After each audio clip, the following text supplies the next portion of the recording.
अस्सलामु अलैकुम वरहमतुल्लाहि वबरकातुहू के 24 न्यूज़ रूम में मैं आपका मेज़बान सलमान अतहर कासमी बीजापुर कर्नाटक से। नाज़रीन, मुल्क की कुछ अहम ख़बरें लेकर आपके सामने हाजिर हुआ हूँ। ख़बरें बड़ी और अहम जो आपके सामने रखने जा रहा हूँ। ख़बर रखने से पहले अपील ये है कि हमारे चैनल को आप ज़रूर सब्सक्राइब करें, लाइक करें और बेल आइकन के बटन को दबा दें ताकि आपको हमारी ताज़ा तरीन ख़बरें मिल जाया करें। नाज़रीन, पहली ख़बर जिसकी तरफ मैं आपको लेकर के चलता हूँ वह है कांग्रेस के साबिक सदर राहुल गांधी।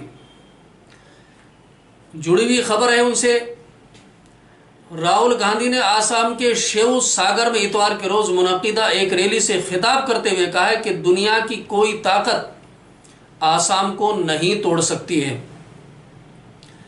राहुल गांधी ने दावा किया है कि रियासत में सीएए को किसी भी सूरत में नाफज नहीं किया जाएगा, लागू नहीं किया जाएगा। यह कहना था कांग्रेस के साबिक सदर राहुल गांधी का। राहुल गांधी ने गले में जो गमछा रुमाल डाला हुआ था उस पर सीएए लिखा हुआ था और उस पर क्रॉस लगा हुआ था। राहुल गांधी ने कहा कि दुनिया की कोई ताकत आसाम को तोड़ नहीं सकती। जो भी आसाम मुआहिदे को छूने या नफरत फैलाने की कोशिश करेगा, कांग्रेस पार्टी और आसाम की अवाम मिलकर उन्हें सबक सिखाएंगे। राहुल गांधी ने यह भी कहा है कि उन्होंने कांग्रेस के आसाम के अवाम को मुतहद किया है। इससे कबल इस बात की कोई गारंटी नहीं थी कि तशद्दुद की वजह से कोई अवामी जलसे से घर भी लूट पाएगा या नहीं। राहुल गांधी ने मजीद कहा है इस मौके पर कि मैं और कांग्रेस के तमाम कारकुन आसाम मुआहिदे को उसूलों को वफा करेंगे, हम इससे एक इंच भी पीछे नहीं हटेंगे। नाजरीन, आगे चलकर के राहुल गांधी का कहना था कि सीएए किसी भी हालत में आसाम में नाफज यानी लागू नहीं होने देंगे। आगे राहुल गांधी ने कहा बीजेपी पर हमला करते हुए उन्होंने कहा है कि इनका निजाम बिल्कुल वाजी, आसाम में आग लगाओ, आसाम को तकसीम करो और जो कुछ आसाम का है उसे ले लो। उन्होंने कहा कि एयरपोर्ट भी हमारे दो ने हासिल कर लिया और जो भी कुछ बाकी है वो भी ले लिया जाएगा। राहुल गांधी ने कहा है कि वो जानते हैं कि अगर यहाँ आग लगा दी जाए और लोगों को तकसीम कर दिया जाए तो फिर यहाँ कुछ भी नहीं बचेगा। वो लोग अच्छी तरह जानते हैं कि अगर यहाँ आग लगाएं और लोगों को तकसीम करें तो जो लेना चाहिए था वो आसानी से मिल जाएगा। ये राहुल गांधी का जो कांग्रेस पार्टी के साबिक सदर हैं उन्होंने कल कहा है। नाज़रीन, दूसरी खबर जो मेरे सामने है वह केरला से जुड़ी हुई खबर मेरे सामने है जो आपके सामने रखना जरूरी समझता हूं। केरला में सीएए नाफज नहीं करेंगे, यह कहना है विजयन यानी कि केरला के जो वजीर आला है उनका कहना है। केरला के वजीर आला विजय ने हफ्ते के रोज शहरियत तरमीमी कानून सीएए के बारे में अपने मौक़िफ़ की अदा करते हुए कहा कि केरला में इस कानून पर अमल दरामद नहीं किया जाएगा, यानी सीएए को हम लागू नहीं होने देंगे। दरअसल हाल ही में मरकजी वजीर दाखिला अमित शाह ने सीएए के हवाले से एक नया ऐलान करते हुए कहा था और ये कहा था नया ऐलान करते हुए कि कोरोना वायरस के खिलाफ जारी टीकाकारी मुहिम खत्म होने के बाद फौरन सीएए लागू कर दिया जाएगा। इसी के बारे में विजयन हफ्ते के रोज रियासत में आइंदा इसमाली इंतखाबात के लिए जारी इंतखाबी मुहिम के प्रोग्राम में शिरकत कर रहे थे। उन्होंने कहा कि वजीर दाखिला का जो कोविड वैक्सीनेशन मुहिम के खात्मे के बाद सीएए पर अमल दरामद शुरू कर देंगे। हम अपना मौक़िफ़ पहले ही वाजी कर चुके हैं, यह हुकूमत केरला में उस वक्त को नहीं आने देगी। उन्होंने कहा है कि हमें बताया गया है कि बहैसियत रियासती हुकूमत हम कैसे कह सकते हैं कि हम इस पर अमल नहीं करेंगे, हम एहतजाज करते रहेंगे, हम यहाँ सीएए को नाफज नहीं करेंगे। यह कहना था केरला के वजीर आला का। नाज़रीन, ख्याल रहे कि अमित शाह ने हाल ही में मगरबी बंगाल में एक रैली को खिताब करते हुए कहा था, हिंदू तारीख वतन को यकीन दिलाया था कि वैक्सीनेशन मुहिम के बाद सीएए नाफज कर दिया जाएगा और शुरू कर दिया जाएगा, लेकिन पार्लियामेंट में इस कानून के मंजूर होने के बाद इसके खिलाफ मुल्क भर में हो रहे मुजाहिरों के दरमियान केरला की कम्युनिस्ट पार्टी हुकूमत ने कहा था कि वो इस कानून को अपनी रियासत में नाफज नहीं करेंगे। विजयन की हुकूमत पहली रियासती हुकूमत बनी थी जिसने इस कानून को सुप्रीम कोर्ट में चैलेंज किया था। ये मुल्क की नाज़रीन दूसरी खबर हमारे सामने थी जो आपके सामने रखने जा रहे। और दूसरी खबर जो अलवर से यानी राजस्थान के अलवर से जुड़ी हुई खबर है। आपको मालूम है पहले भी वहां दलितों पर मुस्तकिल हमले हो चुके हैं। नाज़रीन, उसी दलितों के ऊपर हमलों की एक कड़ी एक सामने आई है जो अलवर में एक बार फिर एक दलित युवक की नौजवान की बेरहमी से पीट पीट कर हत्या कर दी गई है।